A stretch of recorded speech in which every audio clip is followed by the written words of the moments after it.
শেখ হাসিনাকে ফিরিয়ে এনে ওই চেয়ারে বসাইয়া শোয়াইয়া ইলেকট্রিক শক দিতে হবে মাননীয় স্পিকার।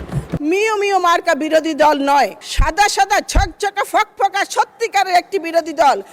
রেহানা আক্তার রানু, মহিলা আসন 4, সময় 6 মিনিট। মাননীয় স্পিকার, আপনাকে ধন্যবাদ।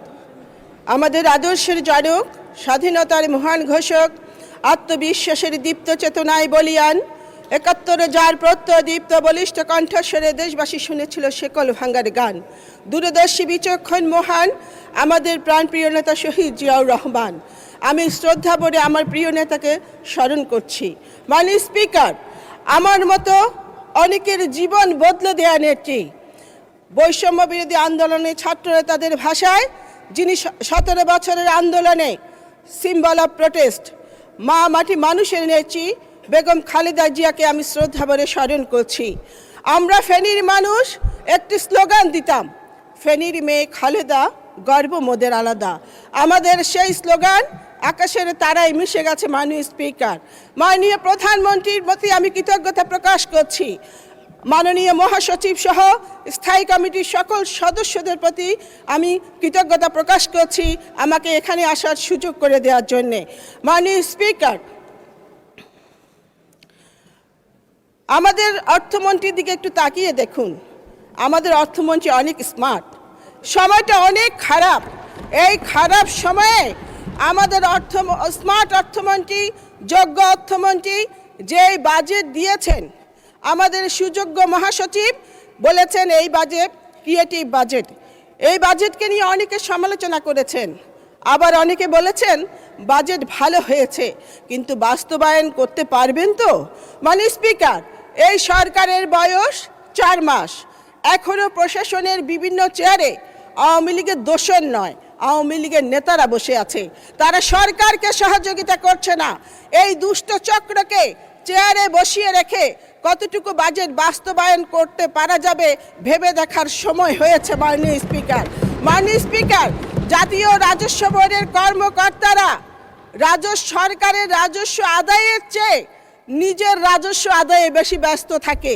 রাজস্ব বাড়াতে হলে রাজস্ব বোর্ডে সার্জিক্যাল অপারেশন প্রয়োজন। মাননীয় স্পিকার, মাননীয় স্পিকার, আপনার মনে আছে নির্বাচনের আগে একটি দল নির্বাচন না করার ষড়যন্ত্র হিসেবে পিআর বলে টিকটক করছিলেন? আমাদের প্রিয় নেতা সকল ষড়যন্ত্রকারীদের বিষ দাঁত ভেঙে দিয়ে যেইভাবে নির্বাচন আদায় করেছেন, ঠিক সেইভাবে সমালোচনাকারীদের মুখে কলপেটে দিয়ে এই বাজেট উনি বাস্তবায়ন করবেন ইনশাল্লাহ। মাননীয় স্পিকার, জাতীয় সংসদের বর্তমান বিরোধী দল জাতীয় পার্টির মতো মিউ মিউ মার্কা বিরোধী দল নয়। চেয়ে দেখেন কেমন সাদা সাদা ঝকঝকা ফকফকা সত্যিকারের একটি বিরোধী দল। উনারা যখন বাজেট নিয়ে সমালোচনা করেন আমরা কিছু মনে করি না, কিন্তু উনারা যখন বলেন যে উনাদের 168 সিট পাওয়ার কথা ছিল, বিএনপি ইঞ্জিনিয়ারিং করে তাদেরকে 68 সিট দিয়েছে, কথাটা সত্য নয়। আমি নির্বাচনের আগে ফেনীর এক নারী ভোটারকে জিজ্ঞেস করেছিলাম ভোটের কি অবস্থা। ওই নারী ভোটার আমাকে বলেছিল নৌকার তলা গেছে ডুবি, লাঙ্গলে নাই চাষ, ডিজিটাল পাল্লায় মাইপা দেখি ধানের শীষ পাস। মাননীয় স্পিকার, আমাদের নেতা জনাব তারেক রহমানের উপর এদেশের মানুষের আস্থা এবং বিশ্বাসের কারণে আমাদের এই ভূমিধস বিজয়। মাননীয় স্পিকার, নিত্য প্রয়োজনীয় দ্রব্যের উপর কর ছাড় দেওয়া হয়েছে। আমি নিজে বাজার করি, আমি স্বস্তিতে আছি, এদেশের মানুষও স্বস্তিতে আছে। কিন্তু একটি কথা আছে, ব্যবসায়ীরা একবার দাম বাড়ালে এই দাম আর কমাতে চায় না।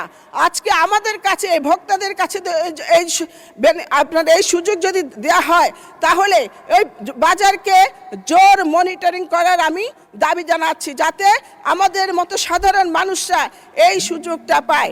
মাননীয় স্পিকার, ব্যাংকের শৃঙ্খলা ফিরিয়ে আনার কথা বলা হয়েছে। ব্যাংকের হিসাব খুলতে টিআইএন যে বাধ্যতামূলক করার যে প্রস্তাব এবং সঞ্চয়পত্রের 10% কর কাটার যে প্রস্তাব, এই প্রস্তাব আমি প্রত্যাহার করার দাবি জানাচ্ছি।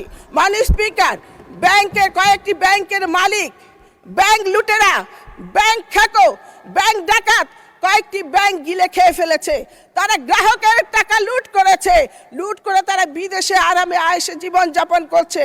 আজকে গ্রাহকরা চিকিৎসার জন্য তারা টাকা তুলতে পারছে না। মাননীয় স্পিকার, যে সমস্ত লুটেরারা গ্রাহকের টাকা লুট করেছে তাদের কোনো ক্ষমা নেই, ক্ষমা হতে পারে না।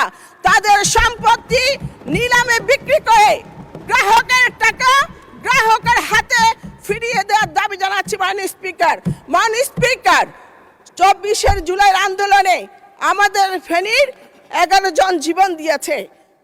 তাদের পরিবার আমি এমপি হবার পর আমার সাথে এসে দেখা করে তারা পুলিশ প্রশাসন এবং আদালতের প্রতি ক্ষোভ প্রকাশ করে বলেছে পুলিশ প্রশাসন আসামিদের ধরছে না, আবার ধরলেও আদালত তাদের জামিন দিয়ে দিয়েছে। তারা আমাকে বলেছে আমরা আপনাদের কাছে কিছু চাই না, আমরা শুধু আমাদের সন্তান হত্যার বিচার চাই। আপনি এই সংসদে এই কথাটি তুলে ধরবেন। মাননীয় স্পিকার, কিছুদিন আগে একটা আয়নাগর দেখলাম, সে আয়নাগরে একটা চেয়ার দেখলাম, সেখানে বিরোধী দলের নেতাদের ইলেকট্রিক। মাননীয় সদস্য, ধন্যবাদ। আচ্ছা এক মিনিটে কনক্লুড করেন, 1 মিনিটে। 2 মিনিট ধরে, 1 মিনিট হবে না মাননীয় স্পিকার। আচ্ছা 2 মিনিট, ওকে 2 মিনিট। মাননীয় স্পিকার, যে চেয়ারে বিরোধী দলের নেতাদের ইলেকট্রিক শক দেওয়া হতো, আমার দাবি শেখ হাসিনাকে ফিরিয়ে এনে ওই চেয়ারে বসাইয়া শোয়াইয়া শেখ হাসিনাকে ইলেকট্রিক শক দিতে হবে। মাননীয় স্পিকার, স্বাস্থ্য খাতে ইতিহাসের সর্বোচ্চ বাজেট বরাদ্দ দেওয়া হয়েছে। এখানে স্বাস্থ্য প্রতিমন্ত্রী আছেন। সরকারি হাসপাতালের নার্সরা রোগীদের সাথে খুবই খারাপ ব্যবহার করে, এই ব্যাপারে আমি মাননীয় মন্ত্রীর দৃষ্টি আকর্ষণ করছি। আমাদের ফেনী সদর হাসপাতাল 250 শয্যার 100 শয্যার জনবল দিয়ে চলছে, সেখানে অনেক জায়গা খালি পড়ে আছে, সেখানে একটি মেডিকেল কলেজ প্রতিষ্ঠার আমি দাবি জানাচ্ছি। ফেনীতে লালফুল ফ্লাইওভারের দাবি জানাচ্ছি, ফেনীতে একটি পাবলিক বিশ্ববিদ্যালয় দেওয়ার দাবি জানাচ্ছি। বাসাবাড়িতে দীর্ঘদিন গ্যাস বন্ধ রয়েছে, গ্যাস সংযোগ দেওয়ার দাবি জানাচ্ছি। এলপিজি সিলিন্ডারের অনেক দাম, এই দাম কমানোর প্রস্তাব করছি। আমাদের ফেনীর নারী মা বোনেরা একটি ফ্যামিলি কার্ডের জন্য অধীর আগ্রহে অপেক্ষা করছে। আমি সেখানে দ্রুত শীঘ্রই ফ্যামিলি কার্ড চালুর দাবি জানাচ্ছি। মাননীয় সমাজ কল্যাণ মন্ত্রীর আমি দৃষ্টি আকর্ষণ করছি। মাননীয় স্পিকার, এই সরকারের 4 মাস, বিরোধী দল বলে যে আরেকটি আন্দোলনের জন্য প্রস্তুত হন, বিপ্লবের জন্য প্রস্তুত হন। আমি ওনাদের কাছে বলতে চাই, আপনারা আমাদের প্রধানমন্ত্রীর প্রতি আস্থা রাখুন, প্রধানমন্ত্রীকে সহযোগিতা করুন। আপনাদের অনৈক্যের কারণে আমাদের যদি দানব হাসিনা, আল্লাহ না করুক আবারও যদি দানব হাসিনা ফিরে আসে, যারা ফেসবুকের প্রোফাইল লাল করেছিলেন জীবনটা কালো করে ছাড়বে। মূল্যস্ফীতি, কর্মসংস্থান, বিনিয়োগ সমস্ত চ্যালেঞ্জ মোকাবেলা করে আমরা জনাব তারেক রহমানের নেতৃত্বে এগিয়ে যাব। উই শ্যাল ওভারকাম, আমরা করবই জয়। ধন্যবাদ মাননীয় স্পিকার।